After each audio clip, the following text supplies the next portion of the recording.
Ladies and gentlemen, welcome back to the other side of the corner and welcome to your latest Chelsea news. Lots of you have been saying during that match against Leicester that look, we're not entertained one bit. We don't like it. We didn't play well. Too much sideways. Too much this. Too much that. I personally thought, do you know what? We had the intensity. We had the energy. There was a lot of crosses that were coming in. We were the dominant team, even though, okay, we might not have created a lot of cutthroat opportunities, but very difficult when you've got five defenders, block of five, and then further three in front, or whatever the case. I think it was 5-3-2, right? It's very difficult, especially when you don't have a clinical striker up front to do the damage. So, me personally, I always felt that we had enough in our artillery to get the win. Now, apparently, there's been some boos, but part of that boos from the home fans at Stamford Bridge, Chelsea fans at Stamford Bridge, came after Cole Palmer had missed. Not in regards to boo, as in booing Cole Palmer that he missed the penalty. It was more, booing the whole situation, that we should be doing a lot more at home and really throwing the kitchen sink at an opposition like Leicester. All I have to say, I understand the frustration. I do get it. When you're at home and you wanna see your team really be on full throttle. But I have to say, I've always maintained Enzo Maresca is not flawless. He's got issues, but his tactical nous, I personally don't think is an issue. I know a lot of you guys may say that in the comment section. I've seen your comments. You guys don't appreciate it. I get that. For me, it's not the tactical side, because every game week I see our teams create opportunities and I see our teams miss gilt-edged opportunities, and I also see our teams concede opportunities as well. So for me, the problem is the personnel.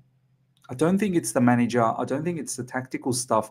Yes, it is totally different tactics to last season from Pochettino. Pochettino likes to play, rock and roll football, back and forth. I attack, you attack, basketball style. Maresca is not that. Few people have been saying this is Maurizio Sarri 2.0. I'm not sure. It's not that, methodical, where it's just pass after pass after pass. It's not like that. It is control based. Maresca doesn't want to get into a situation where it is basketball, because he fears the fact that we don't have those 1v1 players all across the field to defend and work hard off the ball properly. You've seen we like to stay high up. We like to box the opposition in, and whenever we lose the ball, we want to counter press and win it back. So it is a lot of possession, and it is a lot of counter pressing to ensure that the opposition is boxed in.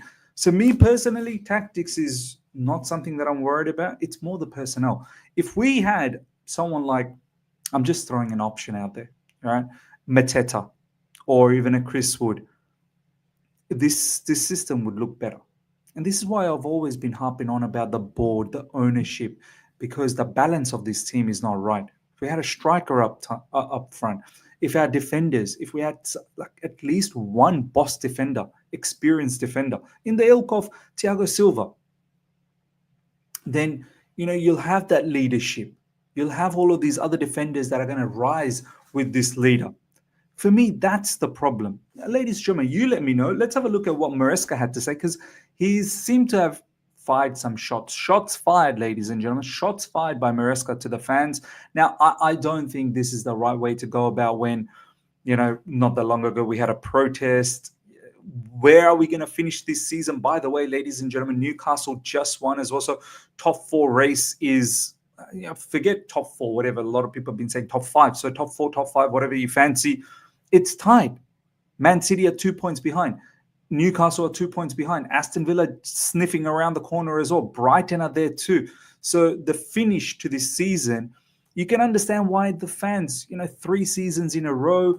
What's the progress under this new ownership? We haven't seen Champions League football. We don't want to play Conference League football anymore. We don't want to participate in Europa League either. We want to get back into Champions League. I don't think it's wise for Maresca to go after the fans. The last thing you want to do is go after the fans. This is what Maresca had to say. The people, they have to understand that this is our way, our style, and this is the way we're going to play. When a team creates the amount of chances we create today, we have to be happy. It's not easy. And I have to say, against Leicester, I agree.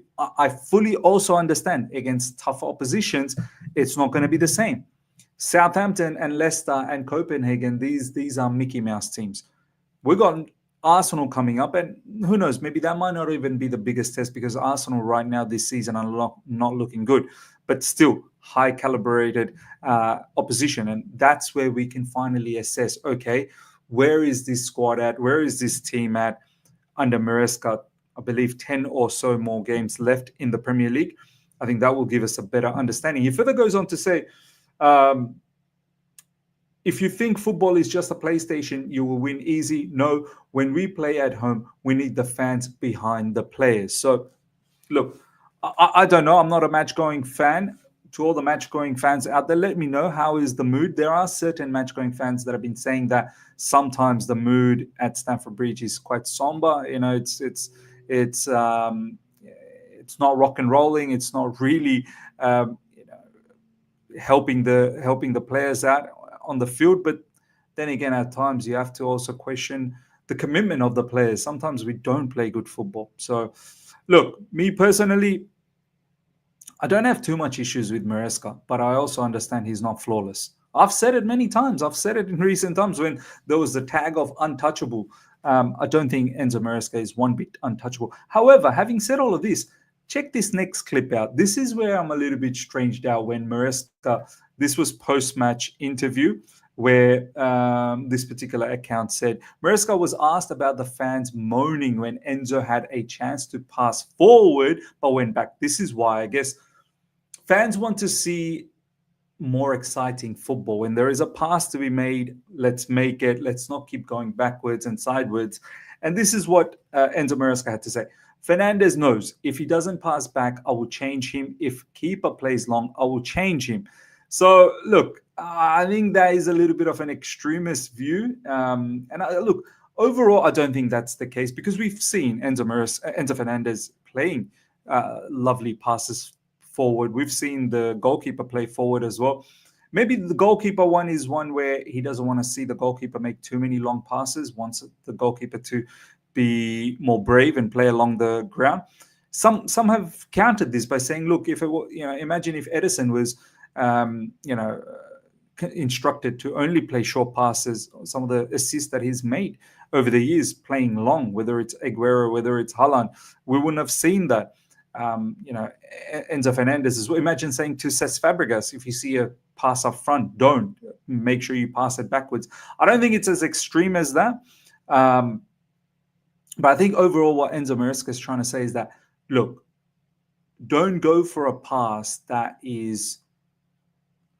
may have a high percentage of not making it, and then you're caught out and basically giving away possession. Enzo Maresca, I will say one thing. He is conservative. He's not the type of manager that wants to go out there and just dictate terms and throw the kitchen sink. He is somewhat conservative. Yes, he wants to control the game, but he is still somewhat conservative. He wants to find that best pass to unlock, which has the least amount of risk. So sometimes maybe that's a little bit detrimental to the cause. Sometimes you do need to be a little bit more risky to open up the opposition. So, ladies and gentlemen, let me know your thoughts about all of this. Me personally, look, it's neither here nor there. All I'll say is, Maresca, don't be going after the fans. And when you sprout information like this, I'm not really sure how much that's actually going to help you out in the longer spectrum of things. So let me know, ladies and gentlemen, your thoughts. Me personally, I don't want to get too worried about it. Last but not least, ladies and gentlemen, some multi-club model information. The owners of Chelsea may have to pause their involvement in Strasbourg to prevent Chelsea being expelled from Champions League or Europa League.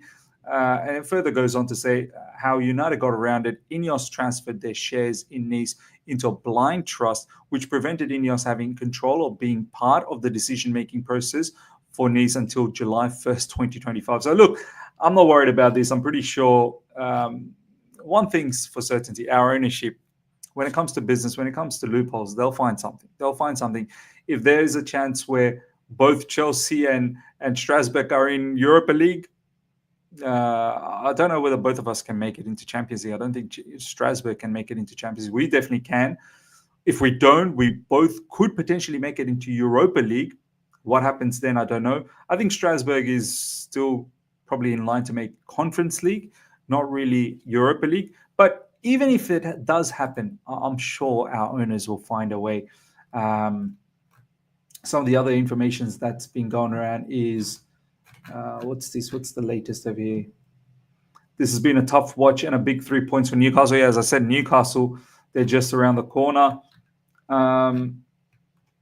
Strasbourg would take precedence with UEFA for a Champions League place if they finished higher in League One than Chelsea do in the Premier League. That'd be mad. Can you imagine both of us making to Champions League, but if Strasbourg finish ahead of us, then they take precedence? I don't think that's possible. I don't think Strasbourg would finish that high. And as I said, I think ultimately they'll find a way. They'll find a way. They'll always find a way. When it comes to business, they'll always find a way. Ladies and gentlemen, let me know your thoughts. Smash up the like button if you're here for the first time. Subscribe, hit the bell notification to stay in touch with all my content. And yeah, comment away. Would love to hear what you guys have to say about all of this. Until then, everyone, take care. See ya.